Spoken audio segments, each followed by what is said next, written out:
gouvernement et peut-être aussi ceux qui couvrent ses actions. Voilà pourquoi nous sommes réunis avec chaleur et avec force pour dire à ce peuple et à travers lui, vous dire, Madame la Présidente, combien nous nous sentons solidaires de votre combat et combien nous souhaitons, nous voulons peu à peu faire pression sur la communauté internationale, à commencer sur notre gouvernement, pour que justice soit rendue au peuple iranien. Merci.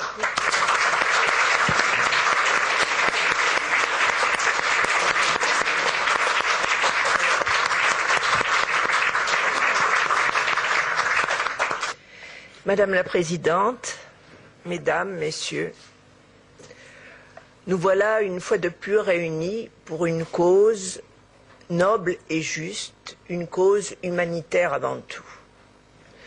Car il ne faut pas oublier qu'il y a des personnes au nombre qui approche les 3500 qui sont en train de souffrir. On les harcèle psychologiquement avec 180 émetteurs qui réclament qui profèrent à longueur de journée des peines de mort à leur encontre. Et là, j'ouvre une parenthèse à l'égard de Maître Garcès et le félicite pour avoir eu cette initiative de convoquer le commandant de l'attaque dont a été victime Ashraf en juillet 2009 et qui a fait 11 tués et 500 blessés. Le gouvernement américain, qu'il le veuille ou pas, a une grosse responsabilité dans cette action parce qu'il avait promis la démocratie, il avait promis le respect des droits de l'homme et que voyons-nous? Eh bien, des crimes qui se perpétuent sous une forme ou sous une autre. Alors, si c'est sous la responsabilité des observateurs de l'ONU, eh bien, quand même, cela ne les exonère pas de leur responsabilité, de la responsabilité des États-Unis, d'autant plus que la majorité des représentants du Congrès sont pour ne pas considérer l'OMPI comme une organisation terroriste. Mais il y a pire encore, parce que moi, ce qui personnellement m'indigne, et je pense que cela indigne aussi tous les musulmans modérés à travers le monde, c'est l'image que présente ce régime iranien de l'islam. Parce qu'on en vient maintenant à dire « Ah, musulmans terroristes ». Musulmans fanatiques. Je regrette. Les musulmans pratiquent, les musulmans qui sont raisonnables, les musulmans modérés, pratiquent leur religion comme les juifs pratiquent leur religion, comme les catholiques pratiquent leur religion, comme les protestants pratiquent leur religion, sans faire de bruit et sans déranger personne. Et là, Monsieur Garcès, je ne voudrais pas dire qu'aujourd'hui les catholiques en Espagne sont les catholiques de l'Inquisition de naguère. Heureusement. Alors voilà. Donc nous-mêmes, nous musulmans, à travers le monde, eh bien nous sommes catastrophés de voir cette assimilation. Parce que nous ne sommes pas du tout, et nous ne nous sentons pas du tout représentés par ce régime-là. Je dirais même plus qu'en tant que spécialiste aussi de l'islam, en plus d'être juriste, et qu'il m'a été donné à travers différentes expositions de prendre connaissance du code civil iranien où on parle de lapidation et où on décrit la forme des pierres, pas trop grosses ou pas trop petites, je dis que ça n'existe ni dans le Coran, ni dans la Sunna, ni dans les livres de hadith. Voilà. Alors pour 2011, je souhaite, et en particulier à vous, Madame la Présidente, qui faites preuve d'une ténacité et d'un acharnement remarquable, et je dirais que pour un homme politique ou une femme politique, c'est la ténacité et l'acharnement qui payent pour l'action politique. Je me souviens, le langage qu'on tient à l'égard du régime iranien aujourd'hui, c'est un peu le langage qu'on tenait au temps de Hitler, où on ne voyait pas non plus les camps.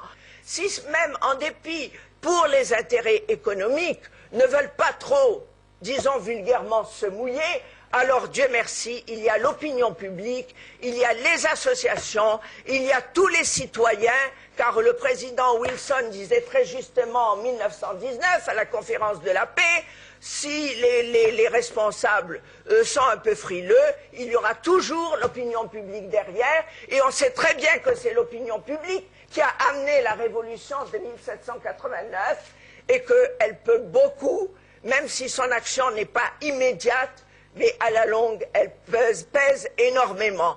Alors, c'est à nous, en tant que citoyens, dans notre petite sphère, petite fourmi, nous pouvons quand même faire beaucoup pour la cause iranienne. Merci.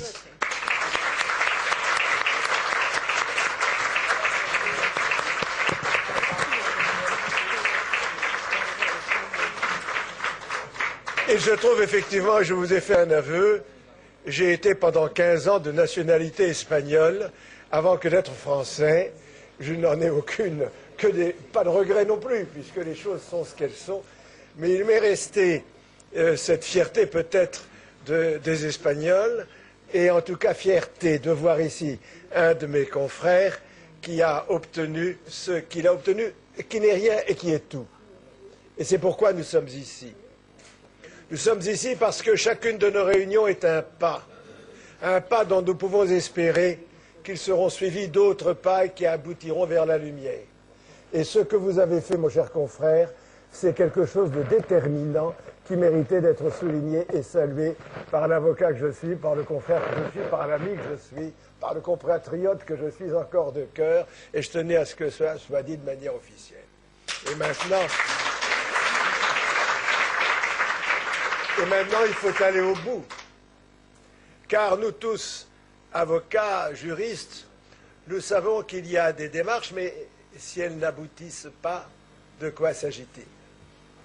Et chaque fois que nous parlons d'Ashraf, certes, nous nous mettons les uns et les autres en face des réalités terribles qui ont été évoquées par l'une ou l'autre des interventions, mais c'est autant de, quand on dit 3 000 personnes, c'est 3 000 fois une personne, ce qui n'est pas tout à fait la même chose. C'est 3 000 fois un destin, c'est 3 000 fois une espérance, c'est 3 000 fois, quelquefois, un désespoir et des souffrances. Et nous sommes ici à penser à eux, déjà, c'est important, bien sûr. Mais quand je vois effectivement, et vous le soulignez, Monsieur le Ministre, le fait que nos gouvernements de belles démocraties, et nous en vivons, et ne nous plaignons pas des démocraties qui sont les nôtres, il en est tant pire, mais j'allais dire, se lavent les mains de ce qui s'y passe, laissent se poursuivre des procédures pénales comme celles que nous suivons, des procédures qui sentent le pétrole au point que l'on ne peut imaginer, l'on peut être un peu honteux.